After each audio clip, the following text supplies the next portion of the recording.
Hello সিসেন, আসসালামু আলাইকুম। কী অবস্থা তোমাদের পড়াশোনার? আশা করি ভালো। তো গত ভিডিওগুলোতে আমি নেরেশনের রুলস আর নেরেশন প্র্যাকটিস নিয়ে আলোচনা করেছি। এখন আজকে আরেকটি নেরেশন প্র্যাকটিস নিয়ে আলোচনা করব, যেটা তোমাদের জন্য খুবই ইম্পর্টেন্ট। কারণ আমি রিসেন্ট যেগুলো 2024 সালের যেগুলো বোর্ডে নেরেশন আছে সেগুলো নিয়ে আমি আলোচনা করছি।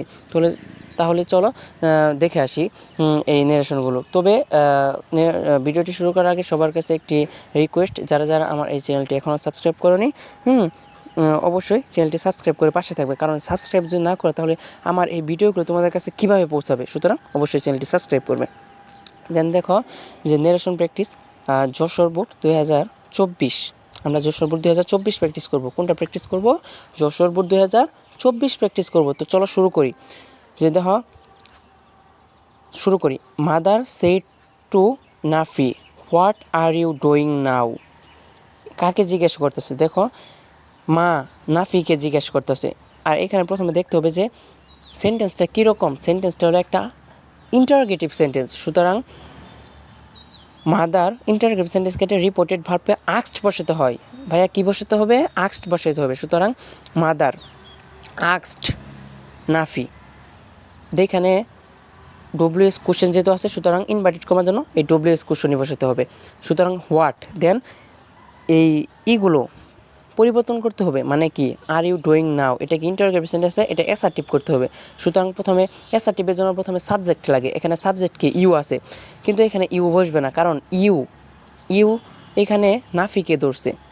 ইউ হলো একটা সেকেন্ড পারসন, সুতরাং সেকেন্ড পারসন ধরে আমরা জানি অবজেক্টকে। তাহলে ওখানে অবজেক্টকে, অবজেক্ট হলো এখানে নাফি। সুতরাং হি, নাফি কি? একজন থার্ড পারসন, সুতরাং অন্যজন। সুতরাং এখানে হি বসবে।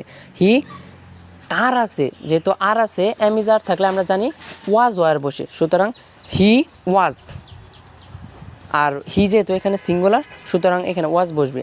হি ওয়াজ ডুইং নাও। আমরা কতিপয় ওয়ার্ডসে জেনেছিলাম যে নাও থাকলে দেন বসে। সুতরাং দেন হি ওয়াজ ডুইং দেন, এরকম বসবে। দেখো, I am doing my homework said Nafi বলতেছে যে আমি আমার হোমওয়ার্ক বা বাড়ির কাজ করছি। এখানে I am doing my homework, এটা কি?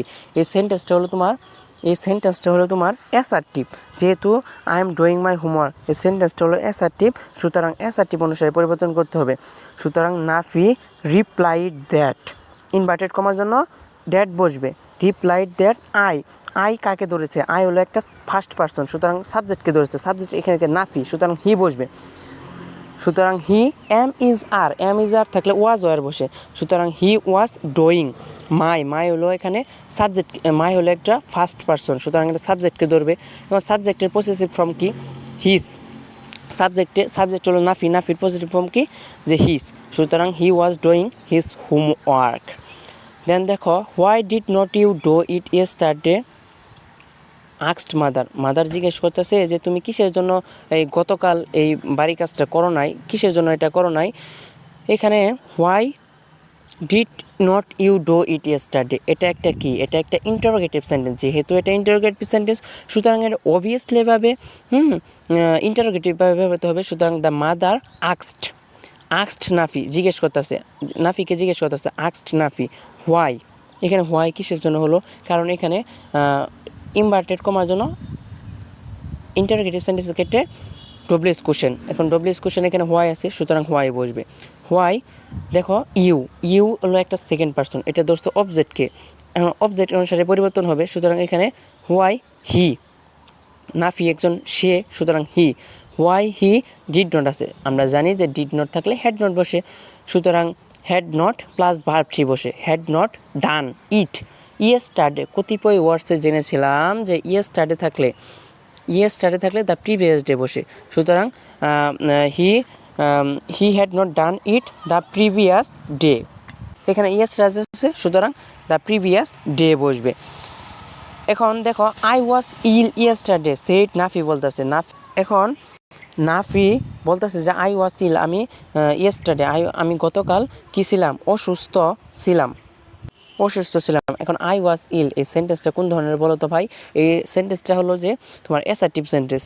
সুতরাং নাফি রিপ্লাইড দ্যাট, নাফি কি? That replied that. আর এখানে দ্যাট কিসের জন্য বসলো, এখানে দ্যাট বসেছে এই কারণে যে এখানে ইনভার্টেড কমার জন্য, অ্যাসার্টিভ সেন্টেন্সের জন্য। দেন দেখো যে হি রিপ্লাইড দ্যাট, যে আই হলো এখানে একটি ফার্স্ট পারসন, এখন এটা নাফিকে ধরছে, সুতরাং হি ওয়াজ ওয়ার আছে, যেহেতু ওয়াজ ওয়ার থাকে তাহলে আমরা ভার্ব পরিবর্তনে জেনেছি যে ওয়াজ ওয়ার থাকলে হ্যাড বিন বসবে, সুতরাং he had been ill, yesterday থাকলে দ্য প্রিভিয়াস ডে বসে। Can I help you said mother, mother জিজ্ঞেস করছে আমি কি তোমাকে সাহায্য করতে পারি, can I help you, can I help you, mother বলতেছে যে আমি কি তোমাকে সাহায্য করতে পারি। এটা একটা ইন্টারোগেটিভ সেন্টেন্স, ইন্টারোগেটিভ সেন্টেন্স যেহেতু এটা, সুতরাং আমাদেরকে ইন্টারোগেটিভ অনুসারে পরিবর্তন করতে হবে। ইন্টারোগেটিভ সেন্টেন্সকে আমরা জানি রিপোর্টেড ভার্বে আক্সড বসে, সুতরাং দ্য মাদার আক্সড নাফি, নাফিকে জিজ্ঞাসা করতেছে। এইখানে দেখো এইখানে ক্যান আছে, সুতরাং ইনভার্টেড কমার জন্য আমরা জানি ডব্লিউএইচ বা ইফ বসে। এখানে দেখো কোনো ডব্লিউএস কোশ্চেন নাই, হ্যাঁ ডব্লিউএস কোশ্চেন নাই, সুতরাং এখানে আমরা ইফ বসাবো, যে আস্কড হিম ইফ, এখানে আই দ্বারা মাদারকে বুঝেছে, কারণ মাদার হলো এখানে মাদার কি আই হলো একটা ফার্স্ট পারসন, সুতরাং এটা সাবজেক্টকে ধরে, যেহেতু সাবজেক্টকে ধরে সুতরাং সি। ক্যান যেহেতু আছে সুতরাং ক্যানের বদলে আমরা জানি বার পরিবর্তনে কুড হবে, could help him, could help you, you যেহেতু আছে এখানে, ইউ যেহেতু আছে, ইউ হলো একটি সেকেন্ড পারসন, এটা অবজেক্টকে ধরবে, যেহেতু অবজেক্টকে ধরবে সুতরাং অবজেক্ট অনুসারে পরিবর্তন হবে। এটা বলছে নাফিকে যেহেতু বলছে সুতরাং এখানে হিম হবে, সুতরাং শি কুড হেল্প হিম। এরকমভাবে তোমাদেরকে যশোর বোর্ড এরকমভাবে তোমাদেরকে নেরেশন প্র্যাকটিস করতে হবে। আই হোপ আমি তোমাদেরকে অত্যন্ত সহজ ভাষায় বোঝাতে পেরেছি ইনশাল্লাহ। সুতরাং তোমরা এরকমভাবে নেরেশন প্র্যাকটিস করবে, এরকমভাবে যদি নেরেশন প্র্যাকটিস করতে পারো তাহলে তোমাদেরকে নেরেশন একদম ইজি হয়ে যাবে। বেশি না, 10 থেকে 12টা প্র্যাকটিস করলেই আলহামদুলিল্লাহ ইনশাল্লাহ হয়ে যাবে, তোমাদের এই নেরেশন প্র্যাকটিস কমপ্লিট হয়ে যাবে। দেন আমি তোমাদেরকে আরেকটি কথা বলতে চাই যে এই এলকে এডুকেশনাল টিউটোরিয়াল নামে অনুরূপ একটি ফেসবুক পেজ আমাদেরকে আমি সম্প্রতি নতুন রিসেন্ট একটা খুলেছি, সুতরাং তোমরা চাইলে সেটা ফলো করতে পারো, কারণ সেইখানেও অনেক উন্নত মানের নতুন রিসেন্ট টপিকগুলো তোমরা পেয়ে যাবে। দেন দেখো যে সুতরাং আজ এই পর্যন্তই। তো ভিডিওটি যদি তোমাদের কাছে ভালো লাগে তাহলে অবশ্যই লাইক, কমেন্ট এবং শেয়ার করবে। আর প্রতিদিন নতুন প্যারাগ্রাফ, স্টোরি এবং বিভিন্ন ধরনের রাইটিং আর গ্রামাটিক্যালের পয়েন্টগুলো, কারণ যেহেতু আমি এখন থেকে গ্রামাটিক্যালও শুরু করছি, সুতরাং গ্রামাটিক্যাল পয়েন্টগুলো পেতে অবশ্যই চ্যানেলটি সাবস্ক্রাইব করবে। তো সেই পর্যন্ত তোমরা সবাই ভালো থেকো, সুস্থ থেকো, আবারও দেখা হবে নতুন এক ভিডিওতে। আসসালামু আলাইকুম।